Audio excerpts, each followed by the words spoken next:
Hi guys, what's up? It's Alex here. Today we are here with a brand new F1 video. Today we're going to be talking about my predicted lineups for the 2016 Formula 1 season. So it's about that time of year where all the F1 rumours start happening, where people are like, oh, this driver's going to this team and all that sort of stuff. Most of the time it never happens, but you know, some of it might actually happen, so we'll see, I'm sure, in the next couple of months. But here are my predictions. So in a couple of months down the line, when they're all confirmed, you guys can have a go at me for getting it very badly wrong. So yeah, let's start off with some easy ones because they're already confirmed. Mercedes have already confirmed Lewis Hamilton and Nico Rosberg. Ferrari have already confirmed Sebastian Vettel and Kimi Raikkonen. Lotus, even though I haven't seen official confirmation on their Twitter page or anything, but they've confirmed Grosjean and Maldonado according to Wikipedia, so we'll just have to take it with a pinch of salt for now. And apart from that, oh, Sauber as well, Ericsson and Nasser both are signed up for the next season as well. Apart from that, no other team has signed both of their drivers. So let's go on with Red Bull. They're sort of the highest placed team in my opinion that haven't signed both drivers. They've signed Daniel Ricciardo up for next year. I mean, many sort of rumouring that he might be going somewhere like Ferrari, but obviously that never ended up happening. But in my opinion, they might as well just stick with the drivers they've got at the moment. I don't think they're going to get any better, to be perfectly honest. I mean, Danny Kvyat's having a really good season in my opinion. He's nearly got as many points as Daniel Ricciardo now, if I remember correctly. So he's having a really good year. Obviously Daniel Ricciardo's had some bad luck here and there, but I think Daniel Kvyat's had a really good year, and they should definitely keep him for another season. It'd be very silly not to. And as for Williams, obviously apparently they've confirmed Massa for another season. But that always seems like, as he gets older, it never seems to be totally confirmed that he's going to be staying in F1 for another year. But it looks like Felipe Massa will be around for another season in Formula 1. And I don't know where they're going to go. I mean, they've got to keep Bottas, really. I mean, there's not really another team out there that Bottas can go to and make a step up, if you will, because obviously Mercedes, Ferrari, you'd say they're two teams at the moment which are probably faster. Red Bull probably have more money than Williams, but they're obviously not performing as well at the moment. So I think it's better for Bottas to stay at Williams for another year and maybe get the Ferrari drive in 2017 when Kimi Raikkonen most likely retires for the final time. Obviously he's already retired once in Formula 1 at the end of 2009, but yes, I think for Bottas, it would only be the best for him to stay at Williams and improve himself as a driver and as a person. He's already a very good driver and a very good person, but you know what I mean. It's a very good place for drivers to stay and just improve their maturity in Formula 1 and their skills as well. So I can see Bottas staying at Williams for yet another year. Force India, they've already signed up Sergio Perez, but there's a big cloud over who their second driver will be. Lots of rumours surfacing that Hulkenberg, for some reason, will be going to Haas F1. Not too sure why. Maybe it's the Ferrari link. Maybe he wants to go to Ferrari in 2017. It's an option, but this year, Hulkenberg's not actually been that great. In my opinion, he hasn't been that good. Perez, in my opinion, has been quite a bit better in some of the rounds than Hulkenberg. So I honestly can't see Hulkenberg going to Haas in the vain hope that he might be able to get to a Ferrari seat. I think he's better off staying at Force India if he wants to stay in Formula 1 at all. I think he'll give Formula 1 maybe one more year, and then lots of people thinking he might be going off to World Endurance Championship if he can't get a race-winning car.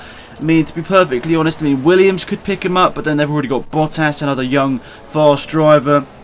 Red Bull could pick him up, but they've already got another even younger driver, maybe not faster, definitely a younger driver in Daniel Kvyat, with obviously a bit more potential, you could say, than Nico Hulkenberg now, who's obviously getting on a little bit, you can say. I mean, he's only like 27, 28, isn't he? But in Formula 1 terms, that's getting on a bit if you haven't already got into maybe one of the top teams.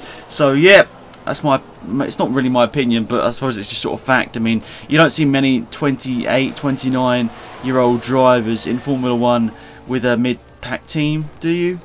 I don't know, maybe you do. I'm probably completely wrong there, but that's just something I've sort of picked up on the last couple of years. Anyway, let's get on before I get loads of hate in the comment sections. Toro Rosso, they've already confirmed Verstappen, and let's be honest, they're pretty much confirmed science. There's no reason or no person out there that they'd really put in front of Carlos Sainz, in my opinion, for another year. They normally give their drivers at least 2 years to prove themselves, so I think, in my opinion, give Sainz another year, see what he can do against Verstappen for one more year, and if he doesn't do too well, bring in another younger driver. Maybe I really would like to see Dean Stoneman in Formula 1. Obviously the whole story, obviously he overcame cancer and got back into a racing car, came second in GP3 last year. It would be an absolutely amazing thing for Dean Stoneman to get into a Formula 1 car and race, which he got very close to at the end of the 2010 season. So anyway, I know it's a bit off topic, but I do really hope that Dean Stoneman gets a chance with Red Bull at some point, because you know, you guys, I don't know whether you guys know, he is a Red Bull young driver at the moment, so that would be a great story. I mean, there's nothing against Carlos Sainz or anything, but I just really like to see Dean Stoneman in Formula 1. I've always been a massive fan of his, and obviously his whole story is very inspirational for many. So yeah, let's hope Carlos Sainz can keep his seat for another year, and then hopefully they'll put Dean Stoneman into the Toro Rosso the year after. McLaren already signed up Alonso, apparently, even though there's always rumours about where Alonso might be going. And the big thing about their second driver, who do they take? Do they take a young driver back like Magnussen, or do they keep Jenson Button for one more year? Who knows? I mean, they've got to start at some point looking towards the future. In my opinion, they probably should just get rid of both Button and Alonso at the same time. So probably the best thing to do is just let them both have another year.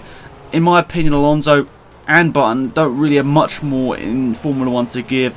I know that's going to cause controversy in the comment section down below, but surely there's better drivers out there at the moment. Obviously Alonso was very good in the 2012 season and the 2013 season, but since then, in my opinion, he's sort of tailed off. So I think it would be nice to see a new younger driver get a top seat like the McLaren, maybe Magnussen or Van Dorn, but I can't really see that happening for 2016 at least. So Alonso and Button is my predictions for them. Next up we've got Haas, obviously coming to Formula 1 next year. First year in Formula 1 for them. So who are they going to take? Well, they say they want an experienced driver. So in my opinion, it could be one of two lineups. It could be Gutierrez and Van Dorn. I know people are like, why Van Dorn? Well, he's going to win GP2 this year, let's be honest. And I think he'll probably be in Formula 1 next year, but I'm just not sure what team. So I'm going to go with either Gutierrez and Van Dorn or Gutierrez and Suttel. Sorry, Shilton, I want you to be in Formula 1, mate, but I just can't see it happening. I think they want a really experienced driver like Adrian Suttel or someone like that, and there's not many people out there that could really take that experience away from him. You know what I mean by that is there isn't really anyone out there that's got more experience than him. And last up, Manor, I think Will Stevens probably will get another year, and it'll either be Fabio Lima, their current reserve driver, or Stoffel Van Dorn. So sorry, Magnussen, I can't really see you getting back into Formula 1. I know you're an incredibly talented driver, but I don't know why, I just can't see him getting back into Formula 1, which is really sad for Formula 1 that we've lost most likely a really good driver from Formula 1. We probably won't be seeing him again unless another, obviously, team picks him up, but I can't really see that happening. Obviously, he wasn't, he was pretty decent in his first year in Formula 1, but he'd have quite a lot of penalties and stuff, didn't he, from sort of quite aggressive driving. But anyway, that's it for this video, guys. Let me know what you think in the comment section down below, and I'm sure I'm going to be doing another one of these at some point once a few more drivers are confirmed and prove me wrong. But anyway, guys, thank you for watching this episode, and yeah, it's been Alex from out here. Goodbye.